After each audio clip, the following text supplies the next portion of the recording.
ప్రభు అయిన యేసు క్రీస్తు నామమున మీ అందరికీ నా యొక్క వందనములు. ఈ సమయమందు పాప పరిహారమును గూర్చి తెలుసుకుందాం. పుట్టుట గిట్టుట కొరకే అన్నారు అనుభవజ్ఞులు. మరణించిన తరువాత మానవుడు మోక్షమున ప్రవేశింపగోరుచున్నాడు. మంచిది, దేవుని ఉద్దేశం కూడా అదే.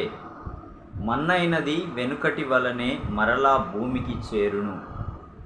ఆత్మ దాని దయచేసిన దేవుని యొద్దకు మరలా పోవును. ప్రసంగి గ్రంథం 12వ అధ్యాయం 1వ వచనం. అయితే మానవుడు ప్రవేశించ యోగ్యముగా ఉన్నాడా? పరలోకమనగా పవిత్రమైనది, మహిమతోనూ ఆనందముతోనూ నిండిన మహావైభవము గల పురమది. మానవుడు పుట్టుకతోనే పాపాత్ముడై ఉన్నాడు. ఏ భేదమును లేదు. అందరూ పాపము చేసి దేవుడు అనుగ్రహించు మహిమను పొందలేకపోతున్నారు. రోమీలు రాసిన పత్రిక 3వ అధ్యాయము 23వ వచనము.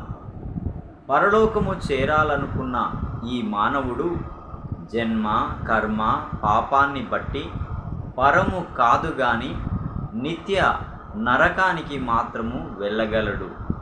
అక్కడ చీకటి, బాధ, వేదన, యాతన, దాహము, ఆకలి, ఏడ్పు, పండ్లు కొరుకుట యుండును.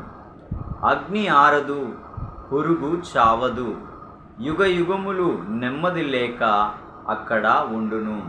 మత్తయి సువార్త 8వ అధ్యాయము 12వ వచనము. ఈ నిత్య నరకం తప్పి స్వర్గం పొందాలంటే పాపం పోవాలి. పాపం పోగొట్టుకోవాలి అంటే మానవుడు ఎన్నో ప్రార్థనలు, యాగాలు, దానాలు, ఎన్నో ఒకటేమిటి శతకోటి ప్రయత్నాలు చేస్తున్నప్పటికీ పాపం పోయిందా? పోతుందా? అట్లెన్నటికి పోదు, పోనేరదు. ధర్మశాస్త్ర ప్రకారము సమస్త వస్తువులను రక్తము చేత శుద్ధి చేయబడుననియు, రక్తము చిందింపకుండా పాప క్షమాపణ కలుగనేరదనియు సామాన్యముగా చెప్పవచ్చును. హెబ్రీయులకు రాసిన పత్రిక 9వ అధ్యాయం 22వ వచనము. అయినను ఎడ్ల యొక్కయు మేకల యొక్కయు రక్తము పాపములను తీసివేయుట అసాధ్యము. హెబ్రీయులకు రాసిన పత్రిక 10వ అధ్యాయము 4వ వచనము. అయితే పాప పరిహారము లేదా? ఉంది. ఆయన కుమారుడైన యేసు క్రీస్తు రక్తము ప్రతి పాపము నుండి మనలను పవిత్రులనుగా చేయును. 1 యోహాను పత్రిక 1వ అధ్యాయము 7వ వచనము. యేసు అనగా రక్షకుడు అని అర్థం.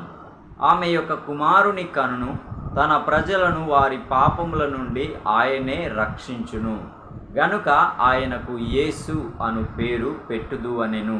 మత్తయి సువార్త 1వ అధ్యాయం 21వ వచనము. మనుష్య కుమారుడు అనేకులకు ప్రతిగా విమోచన క్రయధనముగా తన ప్రాణము ఇచ్చుటకు వచ్చెను. మార్కు సువార్త 10వ అధ్యాయము 45వ వచనము.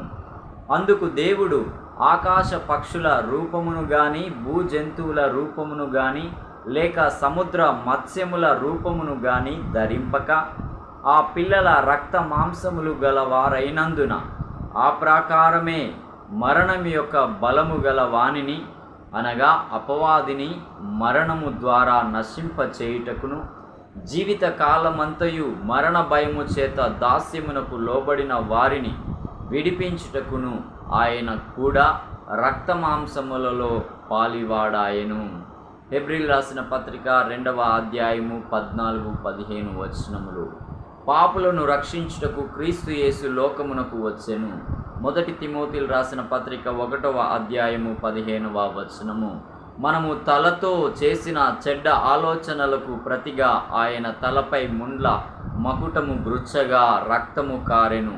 మన చేతులతో ఎన్నో నీచ కార్యములు చేసినందుకు ప్రతిగా ఆయన చేతులలో శీలలు కొట్టగా రక్తము కారెను. మన పాదములు పనికి మాలిన స్థలములకు పరుగులు తీసినందుకు మన పాదములకు ప్రతిగా ఆయన పాదముల మీద పాదము పెట్టి పొడవైన మేకును దించగా రక్తము కారెను. హృదయము అన్నిటికంటే మోసకరమైనది, అది ఘోరమైన వ్యాధి కలది. ఇర్మియా గ్రంథం 17వ అధ్యాయం 9వ వచనం. గనుక మన హృదయము అనగా గుండెకు ప్రతిగా బలిష్ఠుడొకడు బల్లెముతో ప్రభువు ప్రక్క పొడవగా అది గుండెలోనికి దూరి రక్తమును నీళ్లును కారెను. యోహాను సువార్త 19వ అధ్యాయము 34వ వచనము. ఈ రీతిగా ఆయన మన నిమిత్తము శాపగ్రస్తమైన శిలువ మరణమును పొంది సమాధి చేయబడి అపవాదిని జయించి లేఖనముల ప్రకారము 3వ నాడు తిరిగి లేచాడు. 1 కొరింథీయులు రాసిన పత్రిక 15వ అధ్యాయము 3వ వచనము. అందుచేత పునరుద్ధానుడైన ప్రభువైన యేసునందు విశ్వాసముంచుము, అప్పుడు నీవును నీ ఇంటి వారును రక్షణ పొందుదురు. అపోస్తుల కార్యములు 16వ అధ్యాయము 31వ వచనము. కాబట్టి ఇప్పుడు క్రీస్తు నందున్న వారికి ఏ శిక్షా విధియు లేదు. రోమిల్ రాసిన పత్రిక 8వ అధ్యాయము 1వ వచనము. నీ నిమిత్తము ప్రాణము దారపోసిన ఆ ప్రభు అయిన యేసు యొద్దనే నీకు పాప క్షమాపణ. ఆయనే సత్యము, జీవము, మార్గమునై ఉన్నాడు. ఆయన అంటున్నాడు, నా ద్వారా తప్పితే తండ్రి యొద్దకు మరి ఏ విధముగా చేరలేరు అని అంటుండగా ఆలోచించు, యోచించు, పరిశీలించు, పరిశోధించు. ప్రభు పేరిట మనవి చేయుచున్నాను.